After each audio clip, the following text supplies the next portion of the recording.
તો ધ્યાન કોનું કરવું? ધ્યાન કોઈ દેવી દેવતાઓના પ્રતીકનું નહીં કરવું. એ બધા જ દેવી દેવતાઓ આપણી આત્મા સ્વરૂપે આપણી અંદર બેઠા છે. આત્મા સ્વરૂપે આપણી અંદર બેઠા છે. તો કોઈ મૂર્તિનું ધ્યાન નહીં કરવું. રાઈટ. ધ્યાન તમને જે તમારા સદગુરુએ આપ્યું એનું જ ધ્યાન કરવું. અને હવે ઘણી વાર અત્યારે લાઈવ સાંભળે છે ઘણા બધા લોકો, તો એમ થશે અમારી પાસે ગુરુ નથી, ગુરુ મંત્ર નથી.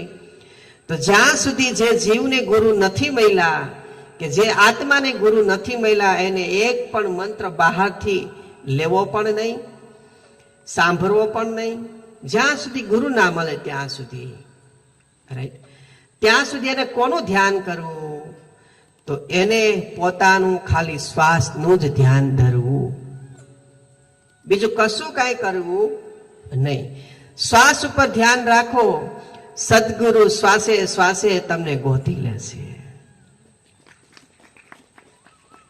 તમારે ગુરુને ગોતવા નથી જવાનું. ગોળની ગાંગડી હોય ને એના, એ કીડીને ગોતવા ન જાય. કીડી ગોળના ગાંગડાને ગોતવા જાય. બોલો હા કે ના? કીડી સાકરને ગોતવા જાય, કીડી કોઈ ખોરાકને ગોતવા જાય. એમ કીડી એ સદગુરુ છે, અને સાકર અને ગોળ એ શિષ્ય છે. હે ના? તો જે જિજ્ઞાસુ આત્માઓ જે લાઈવ ઘર બેઠા સાંભળે છે, જેની પાસે ગુરુ નથી, ગુરુ મંત્ર નથી, તો એ લોકો ખાલી શ્વાસ ઉપર ધ્યાન ધરો.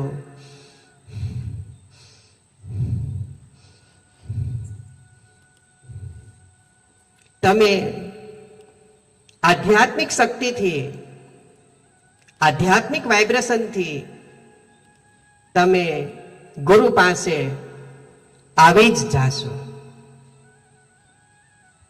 તમારો આત્માનો ખોરાક લેવા તમે અવશ્ય ગુરુ પાસે તમારે આવવું જ પડશે. આ સચોટ ધ્યાનની જ્ઞાન ગંગા છે. ત્યારબાદ સતત તમે ધ્યાન ધરો એટલે તમને શ્વાસ ઉપર ધ્યાન તમારું જાય એટલે તમને સદગુરુ મળે. સદગુરુ મળે પછી તમને શબ્દ મળે. તો કયો શબ્દ આપે તમને? એક જ શબ્દ છે, હું હોય, તમે હોય, કે અખિલ બ્રહ્માંડના નાથ હોય, ત્રણ દેવતા હોય, બ્રહ્મા વિષ્ણુ મહેશ હોય, હનુમાન દાદા હોય, દેવી દેવતા હોય, કોઈ પણ હોય, કૃષ્ણ પરમાત્મા હોય, પીર પેગંબર હોય, કોઈ પણ હોય, એક જ શબ્દનું ધ્યાન ધર્યું છે, સોહમ, જે તું છો એ હું છું, હું છું તું છું. આ જ ધ્યાન ધરીને આ બધાય ભગવાનો ના નામ આજે અજરા અજરા થઈ ગયા છે. બધાય ગુરુઓ, સંતો, મહાપુરુષો, સિદ્ધો બધા આ નામે પાર પડ્યા છે. તો એ જ નામ તો તમને ગુરુ આપે છે. હવે એ નામ ગોતતા હજારો વર્ષો થયા. એ નામ ગોતતા હજારો વર્ષો થયા. એ નામ તો તમને ગુરુએ અત્યારે મફતમાં આપી રહ્યા છે. એ નામ તો અત્યારે તમને આમ આપી રહ્યા છે. અત્યારે એ સોહમ નામને ગોતતા કેટલા વર્ષો થયા વિચારો. આ તમે જો આ મકાનમાં આપણે રહેવાને કેટલા વર્ષ થયા? આ મકાન કોન્ક્રીટ આ સ્લેબ વાળા મકાન બન્યા કેટલા વર્ષ થયા? તો કે ભાઈ હમણાં આ 20-25 વર્ષથી સ્લેબ વાળા મકાનો બધા બનવા માંડ્યા. બોલો હા કે ના? પેલા કેવા મકાનમાં રહેતા હતા? ધૂળિયા મકાનમાં રહેતા, નરિયાવાળા મકાનમાં રહેતા, ઉડી જાય વાવાઝોડાના, કેટલી કષ્ટીઓ પડતી. હા, તો હવે અત્યારનો નવો ફાલ આવે ને કષ્ટી પડે? તાત્કાલિક બંગલામાં રહેવા મળે ને? તો એવી રીતે વાલાઓ, ગુરુઓને મહાપુરુષોને જે તકલીફ પડી હોય પણ એના શિષ્યો અત્યારે બંગલામાં રહે છે. બંગલો એટલે કે નામરૂપી બંગલામાં રહે છે. અને તાત્કાલિક સોહમ લ્યો બતાવી દીધું એને. તો સદગુરુ મળે પછી એને શબ્દ આપે. શું આપે? સોહમ. એ શુક્ર સોહમ આપે છે, તો કે જે તું છે હું છું, હું છું તું છો. બસ તારા ને મારાનું ધ્યાન કરવાનું, વચ્ચે કોઈ આવો જ ન છે બીજો.